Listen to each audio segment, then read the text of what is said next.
Hello, today is Wednesday, July 16th, 2025. This is my third reading for the day. I just read two short articles to practice English, and this is a long one by Bill Gates. He is into medical research and the liberation of people from the severe diseases as a part of humanitarian effort on his part. He's a good guy. I wish to be with him. I wish to be working with him.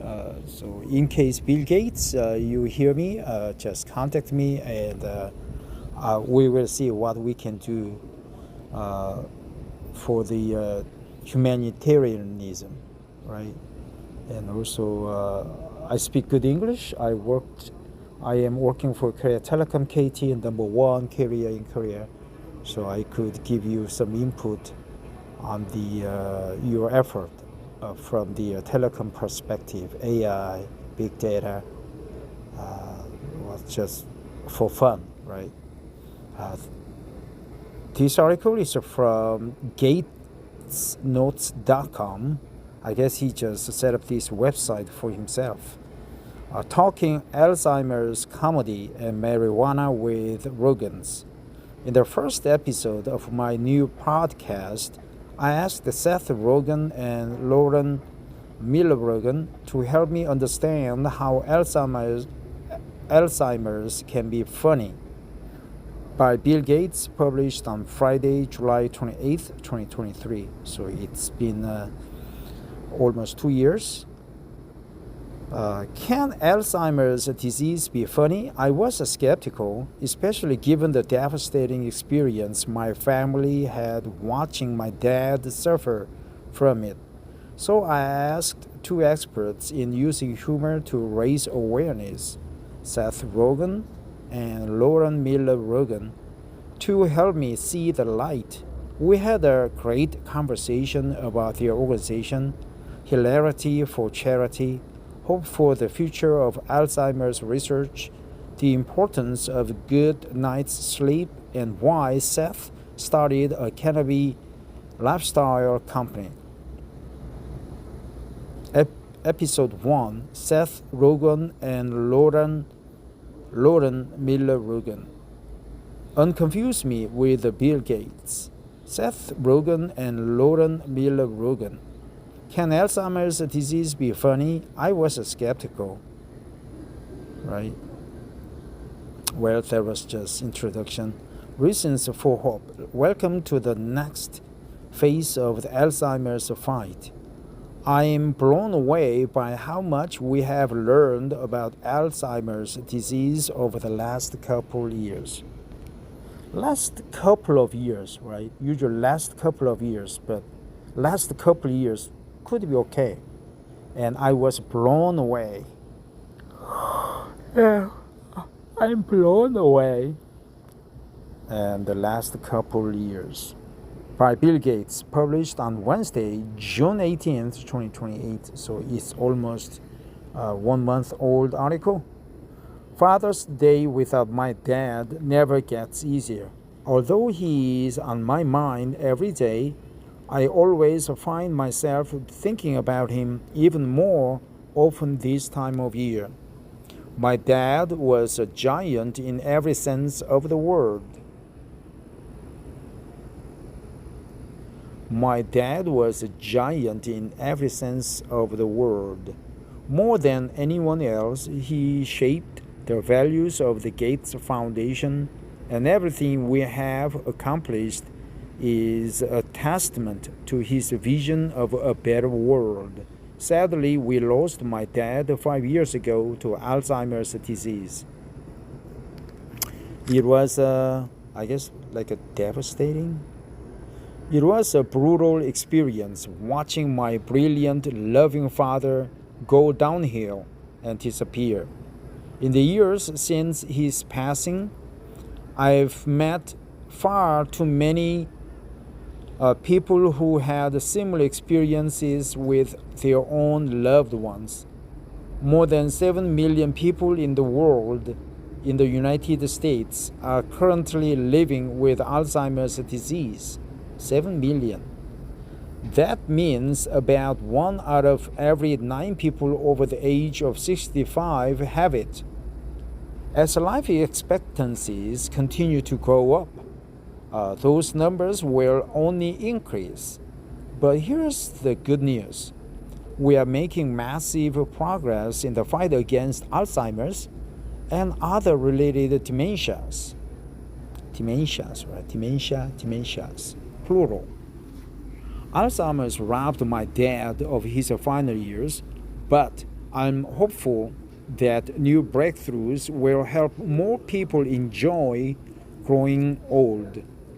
I saw some of the reasons for optimism firsthand during a visit to Indiana last year.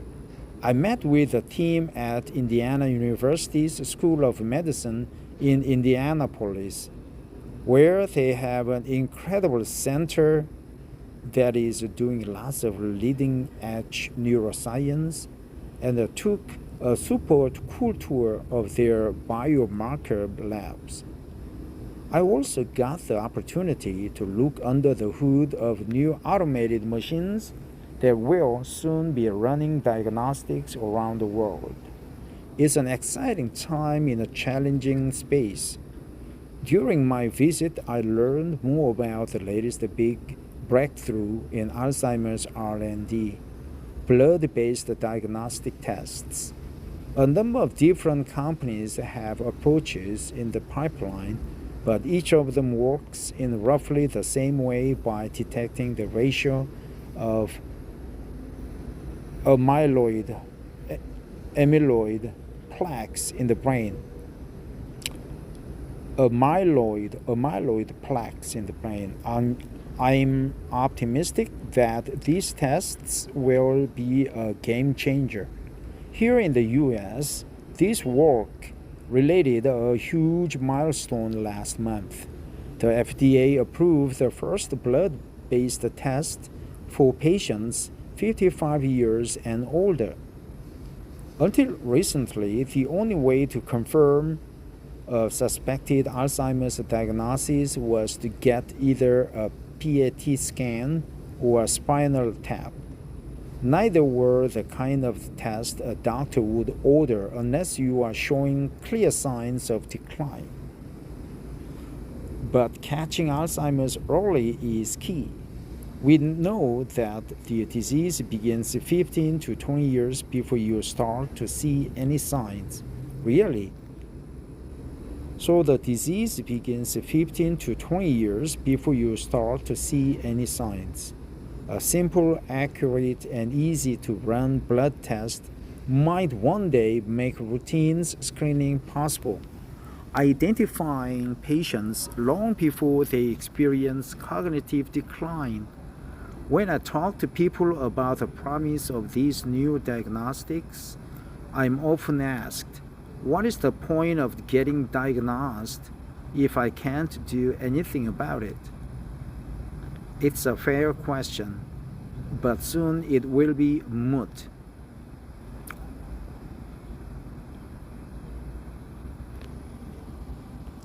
Good cliche.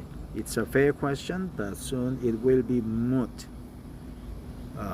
Without question, or without, it's not worthy of challenging of ideas. It will be moot. It's a fair question, but soon it will be moot. The FDA has approved 2 drugs for the treatment of Alzheimer's. Both have proven to modestly slow down the progression of the disease. But what I'm really excited about is their potential when paired with an early diagnostic.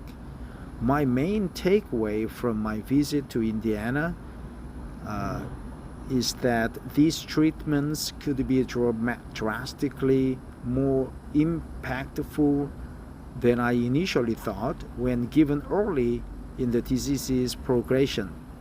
Phase 3 clinical trials are underway now to prove just how transformative these drugs are for people with pre-symptomatic Alzheimer's, and we could see results as soon as 2026, that's next year. Until then, the drugs will continue to help patients who are already showing cognitive decline. I'm also optimistic that researchers will continue to improve current treatments and develop new drugs. This will require running lots of clinical trials. Without a simple diagnostic test, it is often difficult to find enough eligible patients. In some cases, it takes even longer to enroll patients, as long as they're 3 years, than to conduct the study.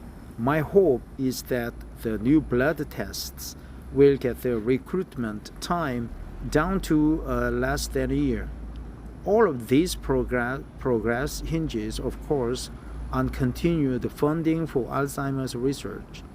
Some of the biggest breakthroughs to date were supported by federal grants, like the discovery of the connection between amyloid proteins and the disease. This isn't unusual. Medical R&D often relies on government funding to support projects that explore foundational science or aren't commercially viable yet. We are on the cusp of turning the tide against dementia, which makes this an especially bad time to pull back on research. Recent cuts to the National Institute of Health and other government institutions threaten to stop progress in its tracks. Right? Recent cuts to the National Institute of Health and other government institutions threaten to stop progress in its tracks, and no individual or private organizations can fill the gap. This is the moment to spend more money on research, not less. Right now, all over the world, researchers are collecting data about Alzheimer's disease. New tools are making it easier for them to share information and work together. As a result, the quest to stop Alzheimer's has never had more momentum. For my part, I worked with a coalition of partners to create the Alzheimer's Disease Data Initiative and the Global Research and Imaging Platform, and I am proud to support organizations like the ADDF's Diagnostic Accelerator and Parther Cloud. All of these efforts simplify how researchers and scientists work together to share data and develop algorithms and tools in order to make advances in the field.